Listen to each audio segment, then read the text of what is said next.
모레부터 시작될 국감을 앞두고 여야 간 정치 프레임 공방이 거셉니다. 이런 가운데 홍준표 한국당 대표 자신이 정치 사찰을 당했다고 주장하고 나섰는데요.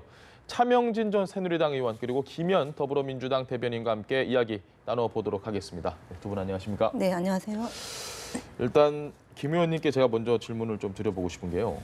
지금 국감이 시작이 되는데 적폐청산의 이 프레임과 한국당이 들고 온 건 김대중 노무현 정권이 원조 적폐고 문재인 정부는 신적폐다 이렇게 나섰습니다. 어떻게 이해를 해야 될까요? 글쎄요, 이제 계속 정치보복이란 프레임으로 지금 뭐 추석 밥상에 올려놓긴 했는데 사실은 별로 국민들이 정치보복이라고 생각 안 합니다. 법적으로 문제가 되는 것에 대해서 문제가 되는 사안에 대해서 수사를 하고 있는 거고 거기에 해당된다라면 지휘고하를 막론하고 그것이 누가 되든 간에 사법적 판단에 맡겨서 책임을 지면 된다라는 거고요. 특히 이명박 전 대통령께서 계속 측근이나 본인이 직접 페이스북에 글을 올려서 국면을 뭐 전환시키려고 하는데 전혀 소용이 없다고 보여지고 이명박 전 대통령이 조사를 받아야 된다는 여론의 수치가 76% 가까이 나오지 않았습니까? 그리고 국정원을 동원한 각종 그런 정말 상상할 수 없는 그런 나쁜 행동과 그런 지시 이런 것들은 발본색원해서 두 번 다시 이런 일이 없도록 하는 것이 문재인 정부의 소임이다라는 게 추석 민심이었습니다. 알겠습니다.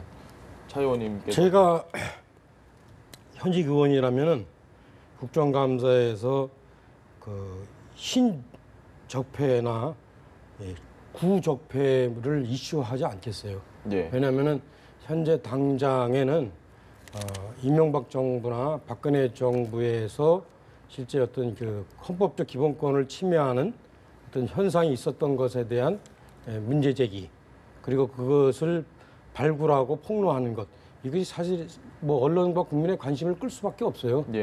그것은 어차피 불리한 겁니다. 그 정치권은 사실 말하면 코끼리도 먹는 저 뱀과 같은 거라서 그 소재가 있으면 다 정치권이 빨려들죠. 하지만 이제 그리고 그런 상황을 그 대세를 어떻게 이깁니까? 못 이기죠. 있는 건. 그러나 그걸 드러낼 때로 드러내라. 하지만 제가 볼 때는 이게 이번 추석에도 딱 가보니까 사람들이 그럼 당연히 드러내야지. 하지만 이것이 곧 현 정부가 잘한다. 그래서 현 정부에 대한 지지로 가지는 않을 것 같아요. 그래서 저는 다만 현재로서 국민들에게 특별하게 관심을 못 갖겠지만 현 정부가 앞으로 한 1년 후쯤 드러나게 될 문제점들이 현재 어떤 것도 있나. 예컨대 안보 문제, 그리고 실제 그 민생 문제, IMF 때보다 더 장사가 안 되는, 그리고 당장 내일 모레 이 미군이 물러가든지 아니면 전쟁이 터든지 이렇게 될 그런 불안한 상황에 대한 문제를 지금 현재 대통령과 정부가 제대로 다루고 있느냐. 저는 그게 뭐 단 한 사람만 관심 갖더라도 지금 문제 제기를 미리 해놓겠습니다. 알겠습니다. 일단 뭐 사실 국감이 시작되고 뚜껑이 열리면 어떤 식으로든 상당히 거센 공방이 이루어질 테니까 그때 이야기를 좀 나눠봐도 될 것 같은데 이건 오늘 꼭 짚고 넘어가야 될 것 같습니다. 홍준표 대표가 본인의 수행비서 통신조회를 우리 군과 그리고 검찰 여기서 했다. 정치 사찰이다. 정치 공화국이다. 공작 공화국이다. 이런 주장을 했는데 이 통신조회라는 부분에 대해서 한번 설명을 좀 해주셔야 될 것 같습니다. 통신조회라기보다는 이게 이제 육군의 제 39 사단장에 대한 이제 갑질 의혹과 그다음에 이제 나라사랑 봉사회인가 해서요. 나라사랑 공연단이라고 해가지고 당시에 지역 단체로부터 후원금 성격으로 행사 지원금을 받은 게 논란이 돼서 조사를 시작했습니다. 그래서 그 조사를 하다 보니 통화를 한 사람이 누군지 이제 혐의점을 수사를 해야 되지 않습니까? 범죄 사실을 특정하기 위해서 그러다 보니까 통신 비밀보호법에 입각해서 통신 자료 제공 및 허가서를 통신사에다 요청을 해서 그것에 합당하다라는 걸 받아서 이제 그 통신 기록을 한 게 아니라 통신을 누구랑 했는지, 그러니까 내용을 들여다본 게 아니라 누구랑 누가 통화했는지를 본 거죠. 그런데 지금 홍준표 대표는 마치 문재인 정부에서 모든 일이 벌어진 것처럼 얘기하는데 군과 경찰과 사법당국의 네 군데에서 그러니까 그러니까 6번에 걸쳐서 이제 통신 조회를 했다는 거 아닙니까? 예. 그것이 박근혜 정부 때 이제 4번 있었고 문재인 정부 때 2번 있었던 지금 표에 나오고 것인데 있죠. 예. 이 2번에 있었던 건 39사단장과 관련되어 있는지에 대해서 들여다보기 위함이었고 합법적 절차를 밟은 겁니다. 그래서 예. 특정 사건의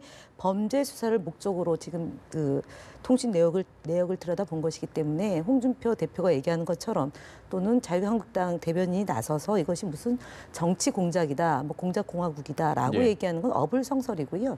실제로 왜 이런 일이 벌어졌는지는 홍준표 대표가 가장 잘 알 거라고 저희는 보고 있습니다. 그리고 알겠습니다. 지휘고하를 막론하고 범죄 혐의와 관련된 부분에 대해서 수사 당국이 수사하는 것에 대해서 특정한 마치 있지도 않은 것을 가이드라인을 정해서 수사를 방해할 목적으로 활용하면 안 된다라는 점을 강조합니다. 알겠습니다. 제가 좀 쉽게 설명해 드릴게요. 예. 이게 이제 그 통신 부분에 대해서 이제 체크를 하는 게 3가지 방법인데 하나는 이제 감청, 도청하는 겁니다. 예. 또 하나가 뭐냐면 이제 감청은 아니더라도 쭉 어떤 사람이 어떤 사람과 통화를 했는가 쌍방의 전화번호를 이제 확인하는 경우. 예. 그게 옛날에 김현철 씨 이제가 주로 이제 누구하고 통화를 했는가 쫙 리스트가 예. 수백 건이 나왔던 경우가 있었는데 그다음에 또 하나가 이제 이번의 경우에 해당하는데 누군가가 범죄 혐의자가 있는데 이 사람이 그것들을 어떻게 처리하는가 어떻게 뭐 감추는가 예. 이런 거를 조회하기 위해서 그 사람이 통화한 상대방이 누군가를 확인하는 거예요. 근데 이제 39사단장이 일종의 갑질 의혹을 받고 있는데 그 사람이 통화한 상대가 누구였냐 이걸 찾다 보니까 그 사람 중에 하나가 이 홍준표 대표의 비서였던 겁니다. 아마 제가 알고 있기는 홍준표 대표에게 어떤 자신의 억울한 사정을 호소하기 위해서 통화했던 것 같아요. 그래서 예. 이제 그게 체크된 것 같고 또 하나는 이제 두 번째는 홍준표 대표가 이제 어떤 특정하게 어떤 군 보호 지역, 예. 어떤 그 통신 보안 지역 이 지역에 들어갔는데 여기 들어 있는 사람들의 그 전화번호들을 쭉 체크를 해가지고 그것이 이제 소위 말해 가입자 조회한 거죠. 그래서 사실 제가 볼 때는 이게 이제 우리가 얘기했던 아까 얘기했던 감청이나 통신 내역 조회 같으면은 이게 실제 분명하게 이거는 이제 사찰이다 볼 수 예. 있는데 아까 가입자 조회 이 경우는 일정하게 특정하게 뭐 모르겠어요. 특정하게 어떤 뭐 사람들을 쫓아서 했을 경우는 모르지만 현재 지금 파악되고 있는 거로 보면은 일종의 수사를 하다가 그 수사방에 어떤 상대방으로서 걸린 부분에 대한 체크 정도였구나라고 생각하기 때문에 제가 볼 때는 이게 오래 가기는 좀 힘들 것 같아요. 정치 사찰로 몰아가긴 좀 무리가 예. 있다라고 얘기를 하시는데 저는 궁금한 게 모래 검사의 주인공이지 않습니까? 홍준표 대표가 이걸 모를 리가 없을 텐데 누구보다 잘 알 텐데 이렇게 이야기를 하는 이유는 뭐예요? 근데 홍준표 대표가 그동안에 이제 정치적인 사안이 벌어졌을 때 예. 그 소위 노이즈 마케팅의 대가로서의 역할을 톡톡히 하고 있는 거 아니겠습니까? 예를 들어서 뭐 저희가 익히 알고 있지만 당대표로 되고 나서 첫 번째 이제 여야 영수회담에 응해달라고 할 때도 한미 FTA에 대해서 사과하지 않으면 응할 수 없다라는 예. 식으로 전혀 다른 이슈로 가지고 이제 물타기를 한다거나 이제 정치적으로 공방의 한 그 수단으로 삼는 게 많았죠. 그리고 두 번째는 사실은 뭐 노무현 대통령에 대해서 그 봉화마을에 이제 내려갔을 때 예. 또 아방궁이라는 표현을 써서 굉장히 이제 공격적으로 사실은 공방의 한 중심에 섰던 분입니다. 그래서 예. 지금 얘기하는 거는 지금 문제가 되고 있는 뭐 마치 이제 국감을 앞두고 여당을 공격하는 한 수단으로 정치 사찰이 있는 것이냐 이제 왜곡해서 언론으로부터 조명을 받고 그것이 이제 보도가 되게 할 수 있는 그런 것을 굉장히 잘 아시는 분인 것 같습니다. 그래서 이번 건도 그렇게 했는데 사실은 예. 좀 안 맞는 얘기를 하신 거죠. 네. 그것보다는요, 이리 있죠. 제 전화번호가 어떻게 이 통화 당국에서 체크됐다 그러면 저도 예. 기분 나쁘죠. 이게 혹시 아까 제가 얘기했던 연유에 의해서 예. 제 전화번호를 체크한 것이 아니라 뭔가 이 저의 어떤 주변을 조사하기 위해서 한 거 아닌가 이런 의심을 할 수 있는데 다행히 이 당국에서 지금 발표를 한 거 아니에요. 이게 이 두 가지 번호를 체크하게 된 경위는 네. 39사단장의 범죄 혐의를 추적하다 된 거고 또 하나는 이 군 보호 지역에 들어가서 그것이 어떤 그 안에 들어간 사람들 체크하다 된 거다. 예. 이렇게 된 거니까 이제 해명이 된 거지. 근데 만약 그것을 제 생각에는 미리 좀 홍 대표한테 예. 가르쳐 드렸으면 이렇게 이 문제를 아마 아니, 공개 근데 석상에서 공개를 하지는 않으셨을 거예요. 문제는 말씀드린 것처럼 문재인 정부에서는 2건이고 박근혜 예. 정부에서 4건이나 이제 그 통신 조회를 받은 거 아닙니까? 근데 마치 이것을 문재인 정부가 그런 이제 불법적인 행위를 한 것으로 지금 프레임을 그렇게 구성한 점에 대해서 얘기를 하는 거죠. 그러니까 예. 뭐 사실 뭐 문재인 정부에서 빌어졌다 하지만 아까 말씀드렸던 것처럼 39사단장의 갑질 의혹을 수사하다 보니 그럼 통화한 사람이 누군지를 확인해서 이제 그 통화 기록을 보다 보면 당사자한테 이제 연결이 그러니까 나중에 이제 사후에 보내지는 거잖아요. 네네. 그런 거를 뭐 아무리 야당 대표라고 미리 그럼 우리가 이걸 조사하겠습니다라고 얘기하는 건 적절하지 그러니까요. 누구 전화번호를 모르기 때문에 들여다보고 나서 네. 이제 사후에 알려지게 되는 거죠. 좋습니다. 네, 이래요. 박근혜 정부에서 99번 있고 문재인 정부에서 딱 한 번 있어도 그건 안 되는 거죠. 만약에 그게 문제가 문제였다면 되는 아니 문제가 되면- 아니기 때문에 문제였다면 네. 예, 예. 그렇죠. 예, 그렇죠. 그건 문제가 뭐 동의하시잖아요. 그렇죠? 아니 그 문제가 예, 되는 문재인 게 아닌데 정부는 문제가 되는 적폐청산 것처럼 얘기한 정부니까. 거죠. 네. 그렇죠? 근데 뭐 아까 말씀하셨듯이 그리고 이게 뭐 그렇게 문제가 네네. 되는 정치화살까지는 아니라고 네. 지금 생각을 하시니까 그 지지율 이야기를 좀 해보겠습니다. 오늘 리얼미터에서 조사 결과가 나왔는데 아마 확인하셨을 것 같습니다. 뭐 대통령 지지율도 소폭 상승을 했는데 한국당 지지율이 지금 거의 3%포인트 가까이 상승을 해서 20%대를 회복을 했습니다. 지금 표에 나오는 거 보시면 이 한국당의 상승 요인 이거는 제가 차 의원님께 좀 여쭤봐야 될 것 같습니다.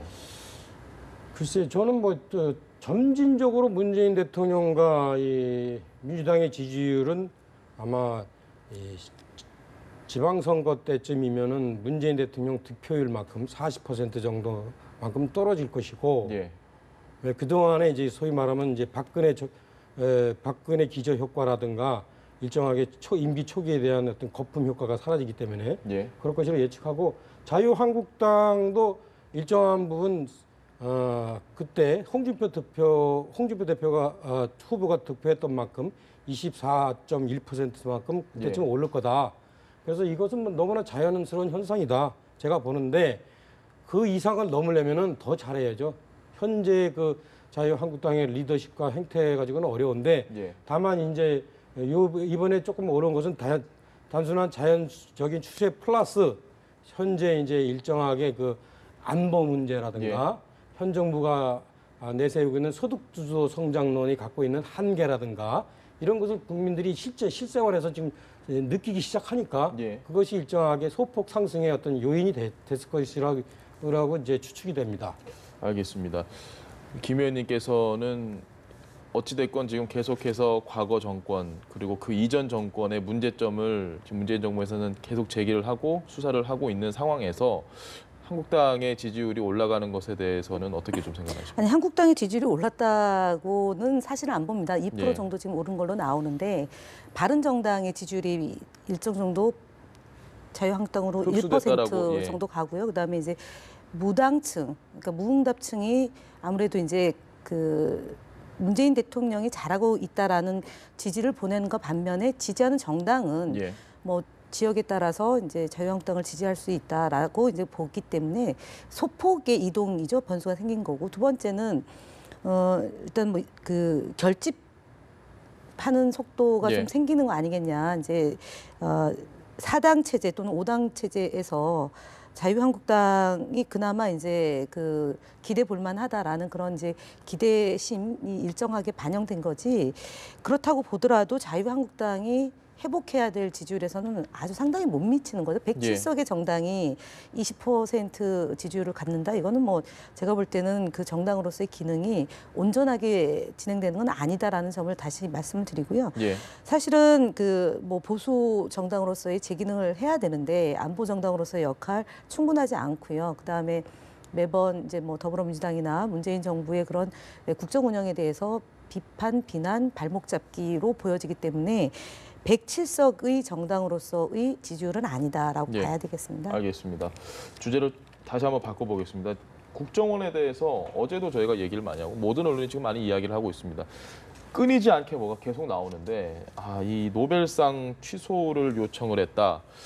사실 근데 노벨상 취소를 청원을 한다고 해서 이게 취소가 되는 성격이 아니라는 거는 중학생들도 알 텐데 이걸 국정원에서 했다는 거에 대해서 굉장히 의아했습니다. 어떻게 보십니까?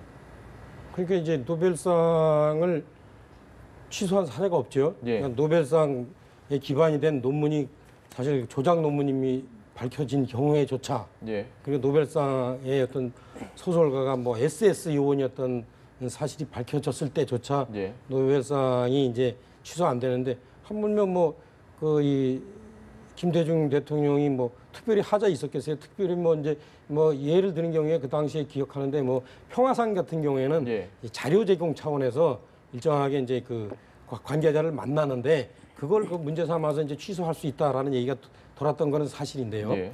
그런데 이제 제가 생각하기에는 국정원이 이런 일들을 다 한 것에 대해서 저는 이런 생각해요.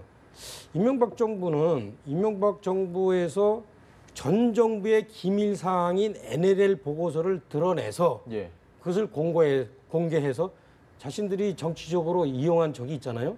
그러면 자기들이 했던 사안들이 어떤 식으로 한 기밀 사항으로 처리하더라도 다음에 정권이 바뀌면은 예. 이게 드러날 수밖에 없다는 거를 알 텐데 이거를 막 그 소위 말하는 기밀이라는 그 장막 뒤에서 막 저질렀단 말이에요. 예.